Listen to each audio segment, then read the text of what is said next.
watched Elin's video this morning on the 58 Triumph TR3A, or sorry, it's a TR3 project. You saw that we're also going to be starting another project on the 62 Triumph TR4. So we've just started it. We should have cold start videoed it. It is about, I don't know, around 0 degrees Celsius out, and the car's been parked for quite a few months. But the good old TR4, she started right up. So maybe we should just leave it and not do anything to it. I'll just put it back in the barn. Anyway, as we mentioned on the previous video, on Elin's video, and I'll link to his channel up in the corner, we talked about doing a engine rebuild on this car. It's much needed. Anyway, let's get this warmed up. We'll get it situated in the garage, and we'll get it ready to do an engine pull in the next little while.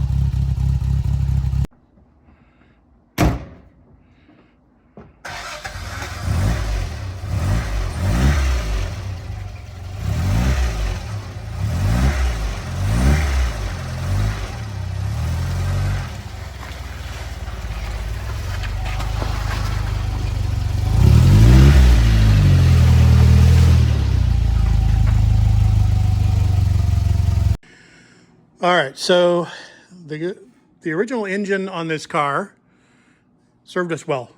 Yep. It did 1,300 miles down to the trials and back.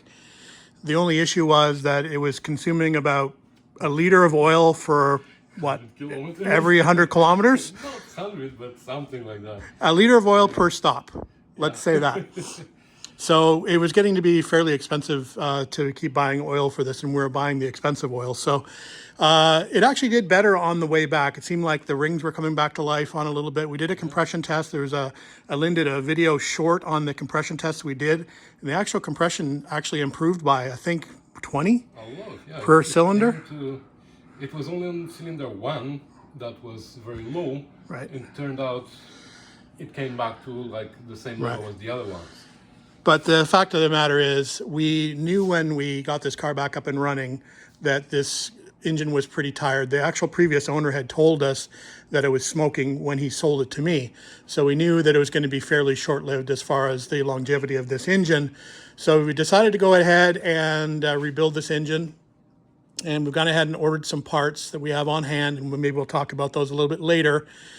But the intent is to pull the engine with the transmission together. We did have a little bit of a sound in the transmission that we're trying to diagnose. We think it's internal, so maybe we'll have a look at the transmission while the engine is out. So may as well pull them together. So the plan for the car is to do a little bit of a performance, sort of street performance build on this. So we've got some go fast parts to throw at it. And again, we'll talk about those parts a little bit later. But the intent now is really just to go ahead and get the engine out.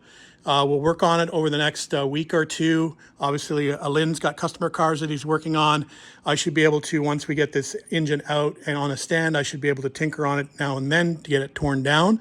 Of course, we need to take measurements of things inside. I do have a new piston and liner kit for it, so as far as that's concerned, we won't need to measure bores or anything like that, but we will need to measure the crankshaft and see what kind of condition the crank is in, for example, as well as other things. So I think it's about time that we will probably put it up on jack stands, I would think, just to make it a little bit easier to work on. I think we are probably going to take the exhaust off. We always have a problem with the exhaust pipe on these cars, so it should come off fairly easily because it went on fairly recently. So that's one thing we're going to need to do from under the car. So it's probably best for us to get it up on stands, and eventually we'll probably leave the back up on stands and lower the front a little bit just to be able to get the engine hoist under. It's a little bit better if you've got a little bit of an angle down on the front to be able to get the engine up and out. So that's what the plan is. So we're going to get crack-a-lacking, and I don't think we'll do too much this afternoon, but we may pull the hood off. Maybe pull the hood off. The intent, I think, for me is to, we're not going to video a step-by-step process on this because we've got a lot of videos, or Elin's got a lot of videos on his channel about, pulling engines out. But what I might do is just, and I spoke to Elin about this, might just put you up on a stand and give you an actual live time. So not a fast forwarded sort of time lapse video. I'll just get the cameras rolling and we'll just let them roll. You can fast forward through the video if you like and if you're bored, but you'll see the actual process from start to finish of us pulling this engine out, and you'll actually see how much time it actually takes for us to get this engine out. I can tell you it's about 40 hours. 40 hours? I mean, to rebuild. Oh, No, just to pull it out of the car. Oh, I thought you were going to rebuild it. No. So we'll break it into two parts. We're going to do a video of us taking the engine out of the car. Okay.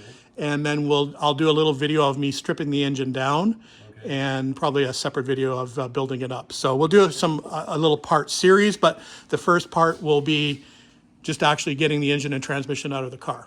You're the director, so... How long do you think it'll take between the two of us? 4 hours? Okay, so Elin says 4 hours. I'm thinking 4 hours. Depends on how much beer is consumed in the process. But we'll see how we do tomorrow. Like I said, if you want to follow along, I'll put a video up. But that's the intent on the car, is to do, like I said, a full engine rebuild. So stay tuned for the next video. I'll pop this video up tonight so you know what's happening.